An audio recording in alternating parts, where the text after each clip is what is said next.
Hello friends, welcome in this lecture.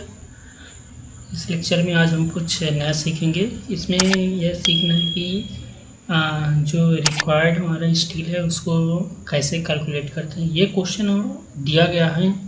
अब इस question में हमको ये नहीं मालूम है कि ये क्वेश्चन जो है सिंगली है या डबली है।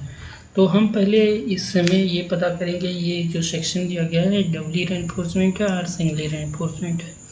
तो इसमें हम देख लेते हैं क्वेश्चन क्या बोल रहा है। A rectangular beam of rectangular section size यहाँ पे दिया गया है बीम का 250 mm to 50 mm by 550 mm overall to be design for a factored moments. यहाँ पे हमको फैक्टर्ड मोमेंट भी मेंशन है। और इसमें बोला है कि compute the reinforcement required at effective cover. यहाँ पे इफेक्टिव कवर भी दिया गया है और ग्रेड ऑफ कंक्रीट हम 20 है और ग्रेड ऑफ स्टील जो है 415 है। ये चीज़ हमको दिया गया है, ये चीज़ हम यहाँ पे नोट कर लेते हैं। ठीक है, तो पहले मेरा बी दिया गया है, बी जो है 250 mm और यहाँ पे कैपिटल डी दिया है जो कि 550 mm है। ओवरऑल वॉल्यूम दिया है, इसमें इफेक्टिव मेंशन नहीं किया इसलिए कैपिटल डी है। और उसके बाद दिया है फैक्टर्ड मोमेंट जो मेरा एम यू है 225 किलो न्यूटन मीटर। और इसके बाद डी डैश दिया गया है, कवर जो दिया गया है 50 mm का है, 50 mm। And grade of steel जो दिया है इसमें ग्रेड ऑफ कंक्रीट जो दिया है हम 20 न्यूटन पर mm square. Grade of steel जो दिया है FI 415 415 न्यूटन पर mm स्क्वायर। ये चीज़ दिया गया है और इसमें हमसे पूछा क्या है, रिक्वायर्ड स्टील हमको निकालना है। रिक्वायर्ड स्टील एरिया ये हमें कैलकुलेट करना है। तो इसको कैलकुलेट करने से पहले हमको ये देखना होगा कि ये जो सेक्शन दिया गया है ये मेरा किस टाइप का सेक्शन है। अंडर है जिसको हम बोल दें सिंगली बीम है और डबली बीम है। तो हम पहले इस चीज़ को पता करेंगे। तो उसमें हमें यहाँ पे सो मेंशन किया गया है कि हमें MU तो दिया गया है, MU तो हमें कैलकुलेट नहीं करना। अब यहाँ से हम लिमिटिंग मोमेंट निकाल सकते हैं। स्टेप फर्स्ट, इसमें हम निकालेंगे calculation calculation of MU limit और लिमिटिंग मोमेंट्स, ये भी आप लिख सकते हैं। तो यहाँ पे फॉर FE 415 के लिए मैंने एक फार्मूला बताया था आपको, वहाँ से जल्दी से आप निकाल सकते हैं।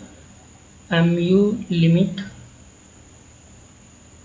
इक्वल टू होता है 0.138 FCK BD स्क्वायर। अब इस फार्मूले में हम जो है वैल्यू को पुट कर दे रहे हैं 0.138 इंटू 20 इंटू 250 इंटू डी हमको जो है स्मॉल डी इफेक्टिव डेप्थ हमको निकालना है। ये मेरा कैपिटल डी दिया गया है, ओवरऑल डेप्थ है, और ये दिया गया है इफेक्टिव कवर दिया गया है। तो यहाँ से मेरा स्मॉल डी जो हो जाएगा, इसमें से इसको माइनस कर देंगे तो आएगा 500 mm। ठीक है, ये मेरा इफेक्टिव डेप्थ हो गया। फिर यहाँ पे हम इफेक्टिव डेप्थ का मल्टीप्लाई कर देंगे इंटू 500 का स्क्वायर, और इसे हम कैलसी में कैलकुलेट कर लेंगे। कैलकुलेट करने पर जो आएगा वो हम यहाँ पे मेंशन कर देंगे, वो आएगा 172.5 किलो न्यूटन मीटर। ये डाटा हमको मिला यहाँ पे कैलकुलेट करने पर। अब हम यहाँ पे MU लिमिट मेरा यहाँ दिया गया है, ये मेरा MU लिमिट आया और ये यहाँ पे दिया गया मेरा MU दिया गया। अब इन दोनों को कंपेयर करेंगे। On comparing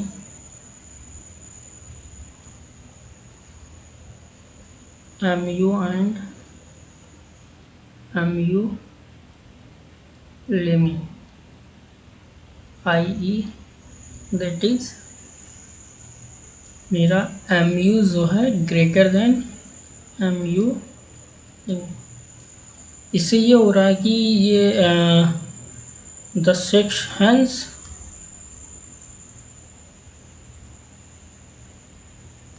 section of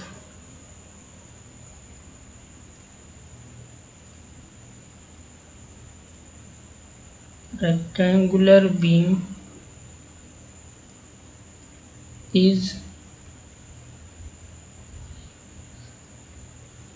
designed as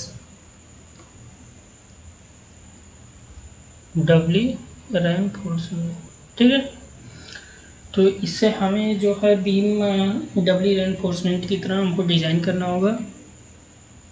तो आइए हम कैलकुलेट, अब सेकंड स्टेप में आते हैं, कैलकुलेशन ऑफ स्टील करते हैं। ठीक है,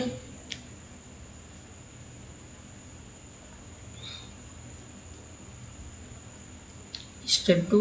इसमें आपको कहीं भी कंफ्यूजन में लगे तो हमें कमेंट करके ज़रूर बताइए और चैनल को ज़रूर से ज़रूर सब्सक्राइब करिए। तो हम यहाँ पे निकालेंगे calculation of steel. Calculation of steel area. ठीक है, यहाँ से हम स्टील का एरिया कैलकुलेट करेंगे। ठीक है, कोई कन्फ्यूजन हो तो कमेंट करके ज़रूर से ज़रूर बताइए, हम आपके हर एक कमेंट का रिप्लाई करेंगे। तो इसमें हम पहले निकालेंगे कंप्रेसिव स्टील एरिया। इसमें डबली में जो है डबली रेनफोर्समेंट एक टॉप में दिया जाता है, एक बॉटम में दिया जाता है स्टील। टॉप में जो स्टील दिया जाता है उसे कंप्रेसिव स्टील बोलते हैं और जो बॉटम में दिया जाता है वो टेंसाइल स्टील होता है। ठीक है,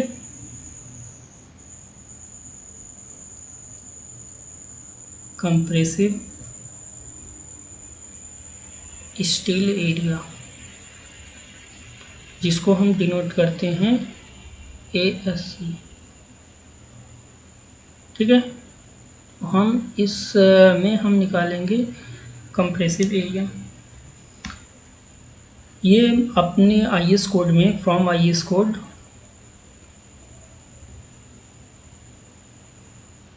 456/2000 में दिया गया है डबली रेनफोर्समेंट डिज़ाइन में स्टील को कैसे कैलकुलेट करते हैं। ये आप लोग देखिएगा पेज नंबर 96 पे दिया गया है, पेज जो है 96 पे है। आप लोग जाके वहाँ पे देखिए पेज नंबर पे दिया है या नहीं दिया है, और अगर दिया है तो कमेंट करके हमें बताइए जरूर। तो उसमें ये दिया है MU minus MU limit equal to FSC ASC bracket D minus D dash. अब यहाँ पे हमें लगभग सारे वैल्यूज़ मालूम है, बट ये जो दिया गया है FSC का वैल्यू ये हमको नहीं मालूम है। इस वैल्यू को हम कैलकुलेट करेंगे फ्रॉम SP16 से। SP16 एक कोड है, इसी का ही रेनफोर्समेंट में ही है। तो वो पेज नंबर आप SP16 डाउनलोड कर लीजिएगा गूगल से, और ये पेज नंबर 13 में दिया गया है। SP16 टेबल नंबर आपके यहाँ मेंशन कर दे रहे हैं, टेबल नंबर F है वहाँ पे। ठीक है, टेबल नंबर F और पेज नंबर जो है 13 में वहाँ मेंशन किया गया है कि हम जो है एफएससी का वैल्यू कैसे कैलकुलेट करते हैं।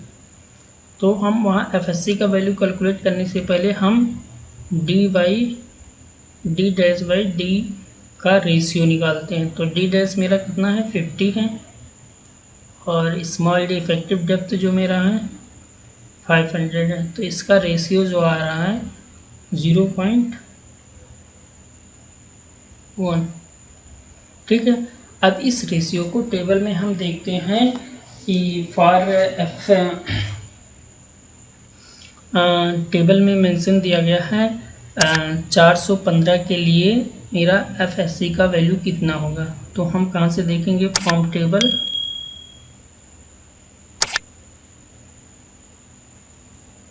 टेबल एफ, पेज नंबर 13 में है। ये IS कोड 456 में नहीं दिया गया है, ये आप देखेंगे SP 16 में मेंशन है। ठीक है, वहाँ से आपको डी डैश 0.01 के लिए आपको मिल जाएगा एफएससी का वैल्यू 335-53 न्यूटन पर mm²। ये आपको स्क्रीन पर शो भी कर रहा होगा ये टेबल, तो ये आप टेबल में देख भी सकते हैं एफएससी का वैल्यू जो इस रेशियो का है, ये वैल्यू दिया गया है। अब यहाँ से हमको सारे डाटा मिल गए हैं, तो हम यहाँ ASC का वैल्यू हम कैलकुलेट कर सकते हैं। ठीक है, तो यहाँ से हम AST का वैल्यू निकालते हैं। ASC इक्वल टू हो जाएगा MU minus MU limit divide by FSC into D minus D dash. इसमें वैल्यू को हम पुट कर दे रहे हैं। MU का value 225 I think, yes, MU का वैल्यू जो है 225 है, माइनस 172.5 MU लिमिट का वैल्यू दिया गया है। इसको ब्रैकेट में क्लोज करेंगे और 10⁶ इसको हम mm में कन्वर्ट कर दे रहे हैं। किलो न्यूटन पर mm, न्यूटन mm में कन्वर्ट कर दिया गया है। और उसके बाद एफएससी का वैल्यू यहाँ पे पुट कर दे रहे हैं इंटू, और डी का वैल्यू 500 दिया गया है माइनस 50। इसको कैलकुलेट करने पे हमें ASC का वैल्यू मिला 330.5 mm²। ये मेरा रिक्वायर्ड स्टील है फॉर कंप्रेसिव जोन। ठीक है, तो यहाँ पे हम मेंशन भी कर देते हैं, हेंस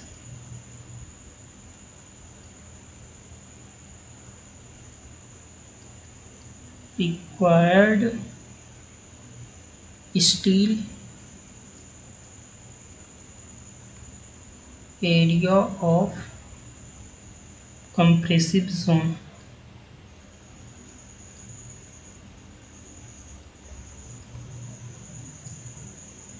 जोन इज 330.5 mm² हो गया। अब ये मेरा ASC निकल गया। अब यहाँ से हम टेंसाइल स्टील एरिया निकालते हैं, जो मेरा सेक्शन B होगा इसमें फॉर टेंसाइल स्टील एरिया।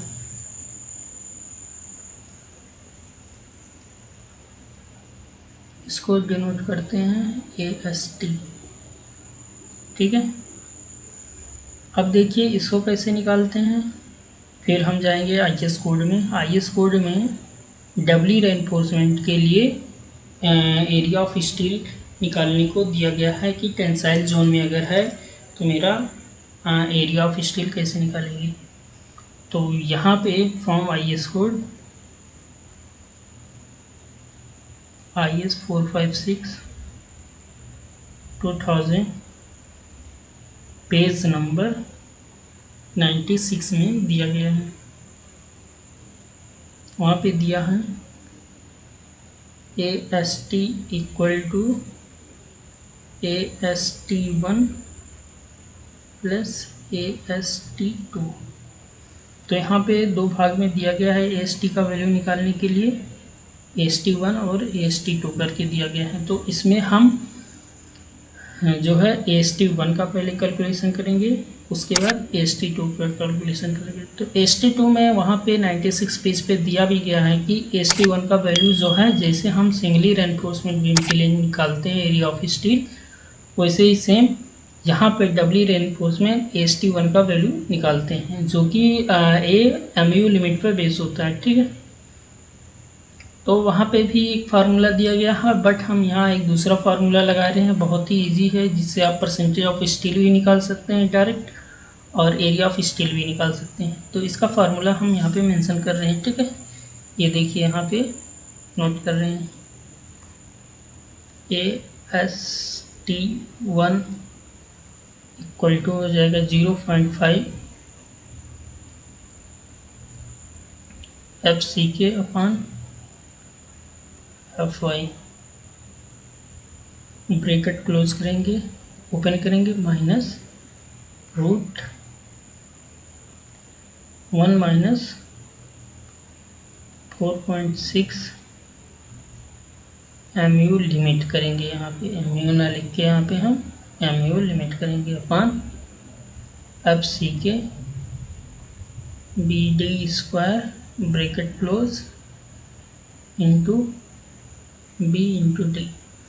अब यहाँ से हमें AST निकालना है, फिर यहाँ से AST लिखते हैं, AST1 मेरा इक्वल टू, यहाँ पे जो भी वैल्यू है वो हम यहाँ पे मेंशन कर दे रहे हैं, नोट करके उसका कैलसी से हम कैलकुलेट कर लेते हैं।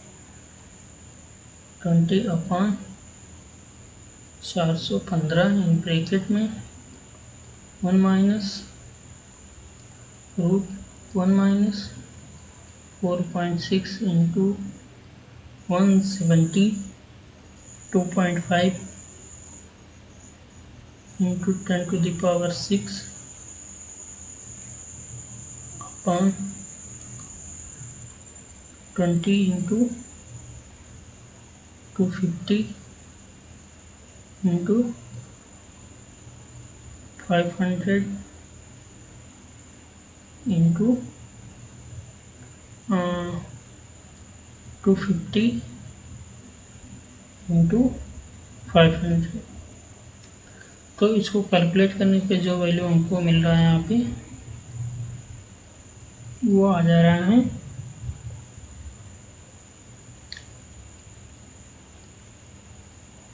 8.8 mm स्क्वायर, 1191.8 mm स्क्वायर। ये मेरा एरिया ऑफ स्टील 1 आया, AST1 आया। और IS कोड में ये भी दिया गया है AST2 की वैल्यू कैसे निकालते हैं, वो भी आप देख ले। AST2 इक्वल टू होता है FSC ASC अपॉन 0.87 FY। ये आपको IS कोड में मिल जाएगा, इसी पेज पे दिया गया है। ठीक है, तो इसका भी वैल्यू हम यहाँ से पुट कर दे रहे हैं। FSC का जो वैल्यू है 353 इंटू 330.5 यस 5 अपॉन 0.87 इंटू 450। ये कैलकुलेट करने पे आ गया मेरा AST2। AST2 की वैल्यू कितना आ गया,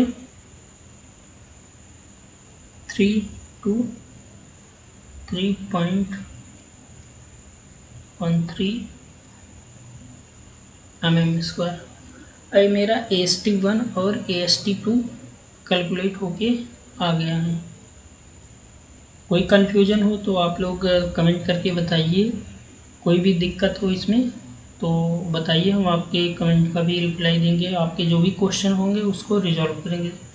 ठीक है, अब यहाँ से ST1 और ST2 निकाल के हम अपना टोटल AST निकाल लेते हैं।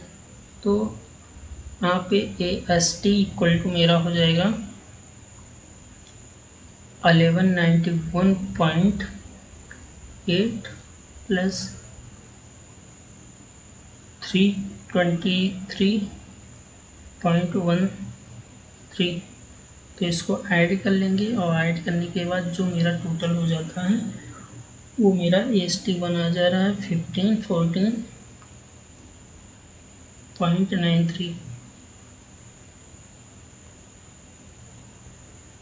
mm²। ये मेरा हो गया AST। ठीक है, तो मेरा required steel in tension zone के लिए भी निकल गया और रिक्वायर्ड स्टील इन टेंसाइल जोन के लिए हो गया।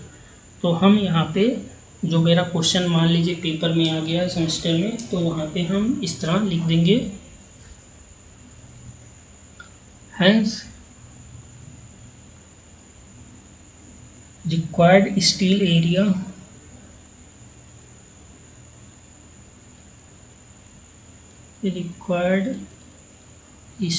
Area for the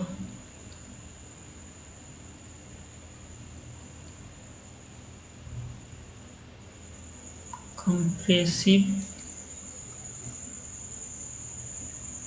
zone is 330.5 mm² and for tensile zone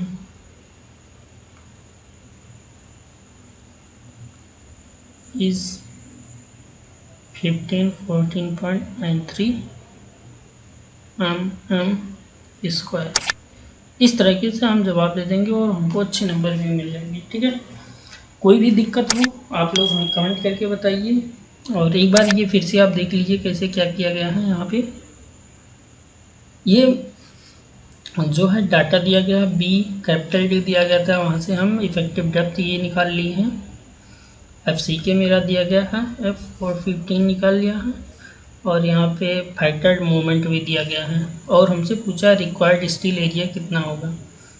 तो वो चीज़ निकालने के लिए सर पहले हम जो फर्स्ट स्टेप मेरा आ रहा है, यहाँ पे मोमेंट को हम कैलकुलेट करते हैं। ये Fe415 के लिए फार्मूला दिया गया है, उस फार्मूले को यहाँ पे मैंने अप्लाई करके सारे डाटा को लिख के यहाँ MU लिमिट निकाल लिया। ठीक है, MU लिमिट निकाल लिया और फैक्टर्ड जो मोमेंट है मेरा MU, उन दोनों को कंपेयर किया। कंपेयर करने पे ये हमको पता चला कि जो MU मेरा है वो ग्रेटर देन MU लिमिट से। तो इससे ये पता चल जाता है कि जो मेरा बीम है, जो क्रॉस सेक्शन दिया गया है रेक्टेंगल का, वो रेक्टेंगल मेरा डबली रेनफोर्समेंट बीम है। तो इसलिए हम डबली रेनफोर्समेंट है, इसलिए हम वहाँ पे कंप्रेसिव स्टील टॉप में और बॉटम में टेंसाइल स्टील भी देना पड़ेगा। तो उसके लिए हम एरिया ऑफ स्टील निकालते हैं कंप्रेसिव जोन में, जो कि मेरा IS कोड 456/2000 पेज नंबर 96 में दिया गया है। ASC का वैल्यू कैलकुलेट करने के लिए, ASC का वैल्यू हम तभी कैलकुलेट कर पाएंगे जब हमको FSC का वैल्यू हम कैलकुलेट कर लेंगे। FSC का वैल्यू हमें कैलकुलेट करने से पहले हमें SP16 को देखना होगा। उसमें हम जाकर टेबल नंबर F देखेंगे, जो कि पेज नंबर 13 में दिया गया है। तो वहाँ से पहले हमें रेशियो निकालना होगा D'/D का, ये रेशियो कितना आ रहा है। तो यहाँ पे एग्जैक्ट आ जा रहा है, अगर नहीं आता है तो वहाँ से हमें इंटरपोलेशन मेथड से हम निकालते हैं FSC का वैल्यू। ये तो 0.1 पे आ गए, तो 0.1 का वैल्यू वहाँ टेबल में दिया गया है, तो आप भी देखें, वहाँ से हम FSC का वैल्यू कैलकुलेट कर लिए। ठीक है, फिर यहाँ पे इस क्वेश्चन में हमने अप्लाई कर दिया गया FSC का वैल्यू, और FSC का वैल्यू अप्लाई करने के बाद हमें ASC का वैल्यू मिल गया है। ASC का वैल्यू मिल जाने के बाद अब हम निकालेंगे tensile steel area. Tensile steel area ये भी हमें IS कोड 456 2000 पेज नंबर 96 में दिया गया है। AST टेंसाइल स्टील निकालने के लिए इसके दो पार्ट में डिवाइड किया गया। इसमें AST1 है और AST2 है। AST1 के लिए जो कि IS कोड में ये भी साफ साफ मेंशन किया गया है कि AST1 उसी तरह निकालेंगे जिस तरह हम सिंगली रेनफोर्समेंट बीम में एरिया ऑफ स्टील निकालते हैं with respect to MU limits. MU limit को लेकर ही हमें निकालना है। तो ये मेरा है फार्मूला, ये इस फार्मूले से हम एरिया ऑफ स्टील निकाल लेते हैं। बहुत ही ईजी है ये फार्मूला, आप लोग याद कर लीजिए, ज़्यादा बेनिफिट होगा। और इससे हम परसेंटेज ऑफ स्टील भी निकाल लेते हैं। ठीक है, तो यहाँ पे ये फार्मूला, इस फार्मूले में हम सारे वैल्यू को फिल करके उसके बाद हम AST1 कैलकुलेट कर लेते हैं। AST1 कैलकुलेट हो जाने के बाद हम AST2 कैलकुलेट करते हैं। AST2 का वो भी फार्मूला IS कोड 456 2000 में दिया गया है पेज नंबर 96 में। वहाँ से हम इस डाटा को फिल करके और AST2 निकाल लेते हैं। अब AST1 और AST2 दोनों निकल गया, तो दोनों को ऐड करने के बाद हमें टेंसाइल स्टील मालूम हो जा रहा है, यहाँ से पता चल जा रहा है। तो दोनों का ये भी इतना हमें स्टील देना ही देना है। ये मेरा steel area of steel required है वहाँ पे। तो क्वेश्चन में भी पूछा था कि निकालिए आप रिक्वायर्ड स्टील कितना होगा। तो वहाँ पे निकालने के बाद हमने यहाँ पे साफ साफ मेंशन कर दिया कि कंप्रेसिव जोन में जो रिक्वायर्ड स्टील है ये इतना 330.5 mm², और फॉर टेंसाइल जोन के लिए जो स्टील है 1514.93 mm² की हमें एरिया ऑफ स्टील निकालना है। ठीक है, अगर आपको इसमें कोई भी कन्फ्यूजन हो तो बताइएगा, कमेंट करिएगा। उस कमेंट में आपको आपके क्वेश्चन का सॉल्व किया जाएगा। ठीक है, okay, thank you for watching this video.